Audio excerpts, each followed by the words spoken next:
बिस्मिल्लाहिर्रहमानिर्रहीम नहमदहू व नसल्ली अला मोहम्मद रसूलुल्लाहि करीम। NCERT class 12 mathematics part second exercise 7.5 question number ये 16 है और क्वेश्चन है इंटीग्रेट करना है 1/x to the power n + 1 dx।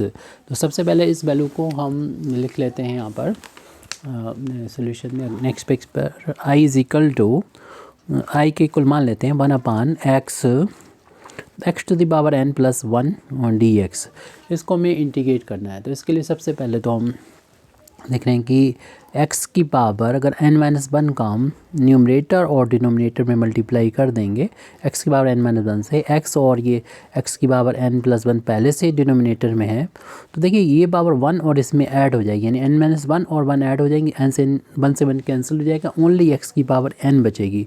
इससे फ़ायदा क्या होने वाला है अभी आपको मालूम हो जाएगा कि इससे क्या फ़ायदा होगा। इसमें ये फ़ायदा हमें मिलेगा, देखें कि डिनोमिनेटर में x की पावर n ही नज़र आ रही है, जहाँ पर भी x है वहाँ पर उसकी पावर n है।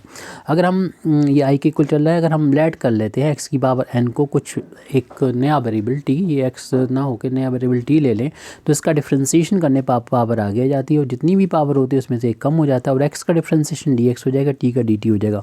हमारे पास यहाँ पर न्यूमरेटर में x की पावर n और ये dx तो है, n नहीं है, तो n को राइट हैंड साइड में ट्रांसपोज कर दें, तो n-1 dx की जगह पर हम dt में n पुट कर सकते हैं, यानी वेरिएबल चेंज कर दें x की पावर n, तो हमारा ये इंटीग्रेशन बहुत सिंपल फॉर्म में आ जाएगा, जिससे इंटीग्रेट करना आसान हो जाएगा। तो i की वैल्यू ये जो है वैल्यू, ये तो हमने देख रहे हैं कि x की पावर n-1 dx की जगह पर लिख सकते हैं, dt/n लिख सकते हैं।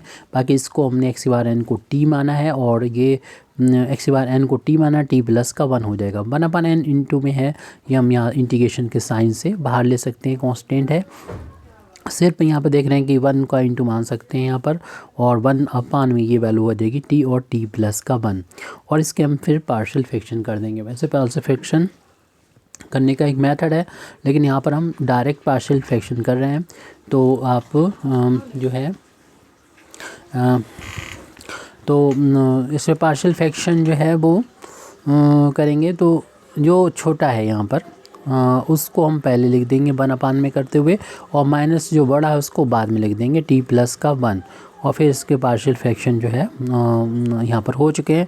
जो छोटा होता है वो यहाँ पर लिख देंगे, क्योंकि आपको मालूम है इसमें 1 ऐड करेंगे तब ये मिलेगी, ये बड़ा है, इसको बाद में लिख देंगे, क्योंकि आपको मालूम है इसको अगर एलसीएम लिया जाए और फिर से सॉल्व किया जाए तो ये इतना ही आ जाएगा। तो इसको डायरेक्ट पार्शियल फ्रैक्शन तब कर लेते हैं जब लीनियर में ये होते हैं और साथ में इसमें इनमें कुछ कांस्टेंट का डिफरेंस होता है, यानी देख रहे हैं t + 1 और t को अगर माइनस करें तो ये ओनली 1 कांस्टेंट आएगा। 1 आ जाए, जितना भी आ जाए, 2 आ जाए, 3 आ जाए, जितना भी डिफरेंस हो वो आप यहाँ पर मल्टीप्लाई कर देंगे, क्योंकि यहाँ पर डिफरेंस 1 है तो 1 का मल्टीप्लाई करने से कोई इफेक्ट पड़ेगा नहीं, इसलिए हमने इसे नहीं कंसीडर किया और डायरेक्ट बता दिया कि 2 फैक्टर अगर हैं तो आप लीनियर फैक्टर हैं तो आप पहले वाले को लिखेंगे माइनस, फिर सेकंड वाले को लिखेंगे। ये पार्शियल फ्रैक्शन इसके हो चुके हैं। अब इंटीग्रेट करना बहुत ही आसान रह गया। 2 टर्म यहाँ पर हैं, इनको इस इंटीग्रेशन को साइन को इस ब्रैकेट के अंदर ले जाएंगे तो फर्स्ट टर्म का इंटीग्रेशन हो जाएगा। यहाँ पर इसमें हम इंटीग्रेशन की लीनियर प्रॉपर्टी का यहाँ पर यूज़ कर रहे हैं कि हम इस टर्म का डिफरेंस इंटीग्रेशन कर रहे हैं और फिर इसके बाद इस वाले टर्म का इंटीग्रेशन कर रहे हैं। ये लीनियर प्रॉपर्टी कहलाती है, यानी इस स्टेप से इस स्टेप पर आ रहे हैं तो हम इंटीग्रेशन की लीनियर प्रॉपर्टी का यूज़ कर रहे हैं। फिर हम यहाँ पर फार्मूलों का यूज़ करेंगे। आपको मालूम है कि जिस तरीके से 1/x का इंटीग्रेशन आपको मालूम है log of modulus of x के इक्वल होता है, क्योंकि मालूम है आपको log में ये पॉजिटिव होना चाहिए, तभी वैल्यू जो है इसकी मीनिंगफुल होती है। तो इसकी वैल्यू हो जाएगी log ऑफ t का मॉडुलस माइनस log ऑफ, बस ध्यान रहे कि यहाँ पर t की पावर 1 है और कोफिशिएंट अगर कुछ होता है तो उससे डिवाइड कर लेते हैं। कोई भी कोफिशिएंट प्लस या माइनस हो रहा हो कोई नहीं, आप ऐसे का वैसे रख दीजिए, इसे t कंसीडर कीजिए। हमने बोला कि पावर इसकी 1 होनी चाहिए, तब इस वाले फार्मूले का यूज़ कर सकते हैं।